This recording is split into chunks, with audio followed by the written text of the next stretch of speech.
the imagination. Well, I think the last time you were here, we talked about Terence McKenna's Stoned Ape Theory, which is the most fascinating. I know. And the one I have the most trouble getting my head around. Have you talked to Dennis about it? Dennis McKenna? Yeah. Oh, yeah. We've talked about it. We're doing an event together, actually, in a couple of weeks, and I'm sure it'll come up. Dennis is the most convincing when he discusses it. Because I haven't heard his whole rap on it, but I need to. I'll send you a video of him saying it from this podcast. Because Dennis is brilliant. And he also I totally agree. He's well versed in the world of psychedelics. Yeah. And so in the world of his brother. Yes, yes. In good and bad, right? And, you know, his brother was just such an important figure in the psychedelic world of just spreading the gospel. Because he was I so regret I got into it too late to meet him. Yeah, me too. I mean, to have him on this podcast would have been amazing. My God. Yeah. Lost opportunity. Yeah. That would be the guy, yeah. People always say, like, who, like, living or dead, who's a person you wish you could have gotten. Is that he's on the list? Terence. Yeah. Bill Hicks and Terence McKenna. Those would be my two guys. So, you know, the issue with that is that I understand how the impact of psychedelics finds its way into cultural evolution pretty easily. Yeah. But he's saying it's part of genetic evolution, and that it actually changed the genome, as I understand it, and that people's and accounts for the growth of the size of the human brain, and you know, the idea that people were exposed to psychedelics on the savannah, which they probably were in the form of mushrooms, and that it was a form of synesthesia, in that sounds got associated with ideas and meanings. In the same way, when you take a psychedelic, often you can see musical notes or taste them or whatever. And so this is what gave us language.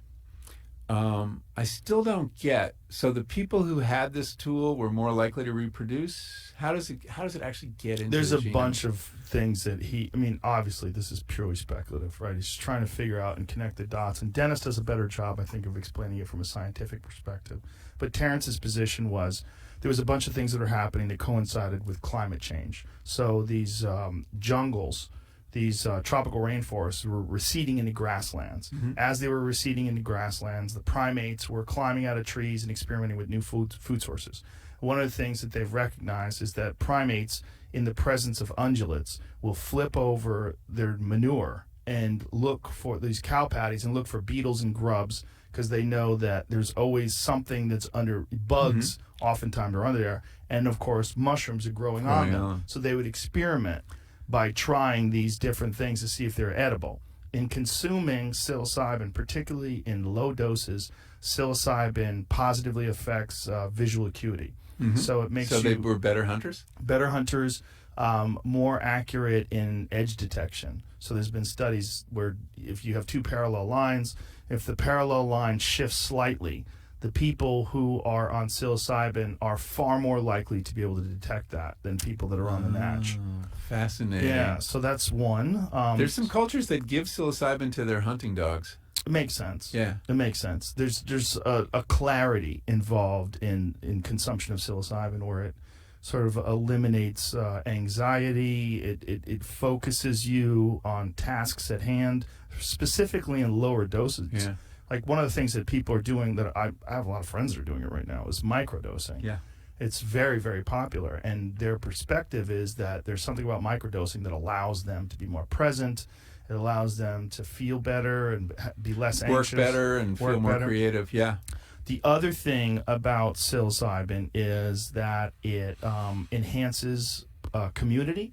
So the idea that all these primates were doing it together, they were more loving, more connected, more loyal to each other, and this might have enforced tribal behavior. So that might have been a protective issue. So they were better hunters, more tribal, and it makes them horny. So they're more likely to have sex, more likely to breed.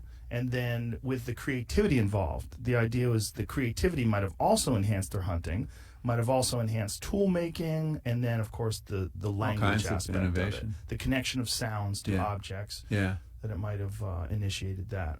That's a very good restatement. Thank you. Excellent. That's better than the version in Terence's book. Well, it's over the course of 2 million years that the human brain size doubled, which is crazy.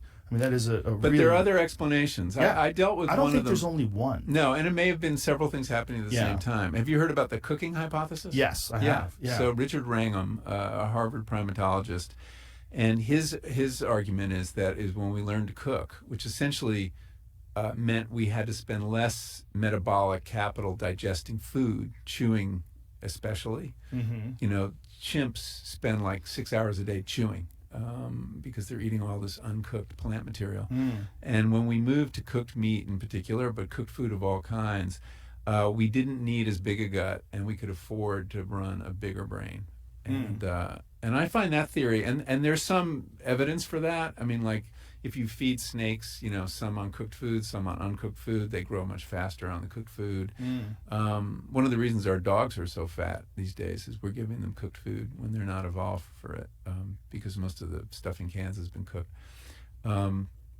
So anyway, it's, you know, there's a lot of speculation in this whole area, but it's fascinating. It is fascinating, and there is a long history of human use of psychedelics. Yeah. And it kind of makes sense that if you probably keep going, you're going to deal with ancient man using it somewhere along the line. Yeah, there's no historical record, but Yeah. there's no reason to think people just figured it out 6,000 years ago. People ate everything. They had to.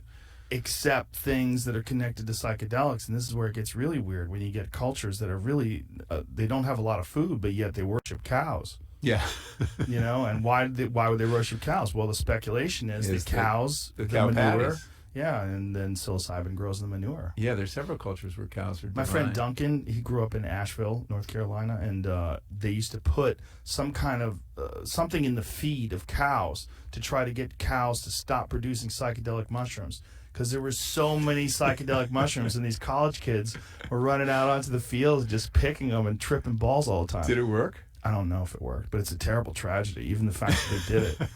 Like, what are you doing? Like, it's just some antifungal or something. I don't know what they're doing, but it, you know, he said that they would all go out to the fields and find cow shit, and it was apparently just insanely common. Yeah, it is in the Pacific Northwest. I have a brother-in-law who grew up in Vancouver, and he said, yeah, they were out there all the time finding them. And but I spent a lot of time hiking in Northern California, and I go through a lot of cattle land. I've never found one. Really? It may have to be moist, very moist conditions. Yeah. Our cow patties get kind of desiccated.